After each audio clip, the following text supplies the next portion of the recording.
In 2 weeks we are going to get the next major update for Diablo Immortal, and I've been talking about the things we are going to get with it the last few days. So I wanted to gather everything we know so far in one video, and that's what we are going to do today. By the way, this major update will be called Splintered Souls. So let's start with the newest information we got. And we have new PVE mode.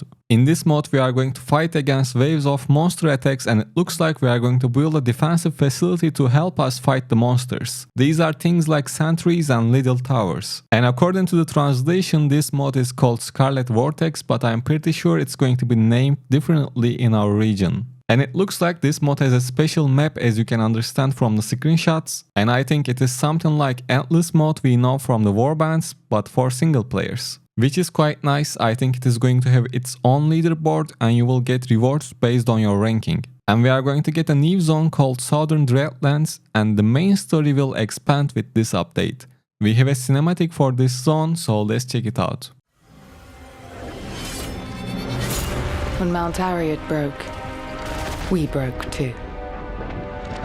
No meaning, no home, just ruin and ashes.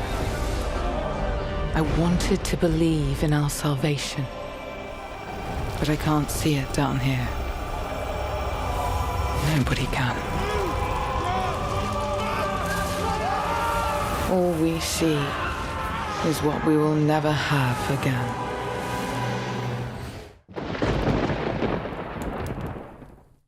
Another important thing we are going to get is the new set of Helliquary bosses, which means we are going to get new Inferno difficulties as well with the next major update. Which makes sense since we are getting close to Paragon 1.1k. New difficulties might be called Inferno 4, 5 and 6, or they can give it a new name like Torment 1, 2 and 3. We don't know that yet, and it doesn't really matter what they call it. Other than that, nothing crazy, but we already know Battle Pass Season 21 is going to be released and its cosmetics will look like this. And the next one might be exciting for some of you that are willing to spend around $200 for a cross-class cosmetic. As you can guess, they will release a new Phantom Market cosmetic. And lastly, we have the most exciting thing that is going to be released with this update: pets. We have 6 different pieces of information about the pets in total, so let's start with the first one. And these are not completely official. We are going to be able to get pets for free.